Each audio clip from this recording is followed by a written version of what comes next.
Yavutse itariki 14 ukwezi kwa mbere 1999 hariya mu gisagara c'i Londres mu Bwongereza.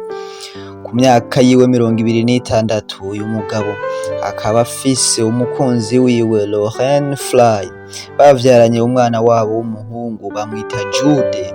Umwana bamuvyaye mu kwezi k'umunani mu 2022.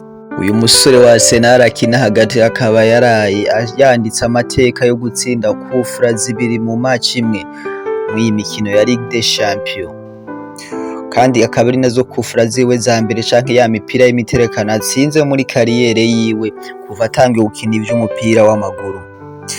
Uyu Declan Rice ivy'umupira w'amaguru yabitanguriye muri ekipe y'abana ya Chelsea mu mwaka wa 2006 kugeza ku mwaka wa 2013, aho yaje kwerekeza muri ekipe ya West Ham y'abana batarenze imyaka 19, akaba yahakiniye kuva mu mwaka wa 2013 kugera mu mwaka wa 2015. Mu mwaka wa 2015 niho yatangiye gukina nk'umunyamwuga kubera yuko ariho batangiye kumuduza muri ekipe nkuru ya West Ham.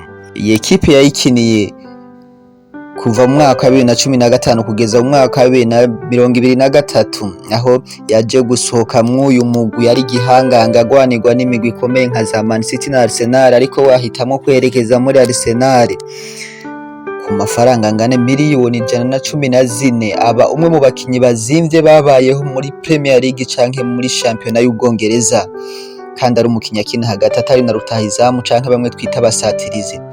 Uyu musore bamubonamwo impano.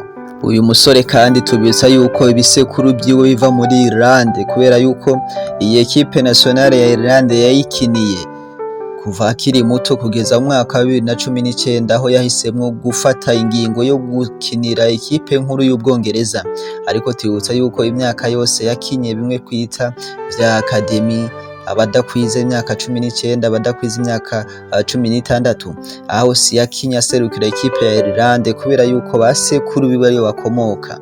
Mwaka 2019 niho haje gufata icemeza akavuga ati yamara navukiye mu Bwongereza, reka shobore gukorera igihugu navukiyemwo. Tuyibutse yuko ekipe ya Arsenal yaheruka gutsinda imipira y'imiterekano canke bimwe twita kufra mu mwaka wa 2021, ubwo haciye imyaka 4 idatsinda kufra. Bayitsinze ekipe ya Burnley muri shampiyona yabo. Nivyo Arteta coach wa Arsenal yagarutse akavuga ati ndishimye cyane kubona twongeye gutsinda imipira y'imiterekano mu rukino rukomeye nkuru.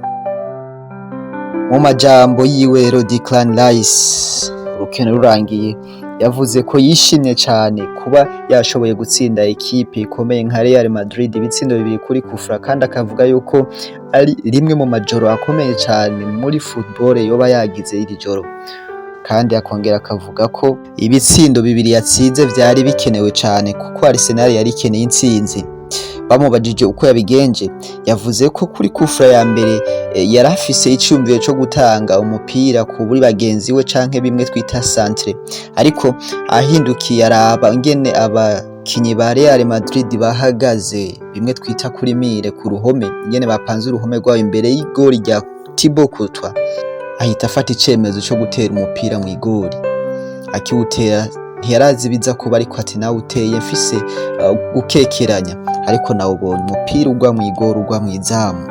Ariko kuri kufra ya kabiri ho nari maze kugira icizere, navuze nti umupira reka nongere ngerageze ndawutera irindi. Ati natangaye cyane kubona umupira ndawubonye mw'ifiri.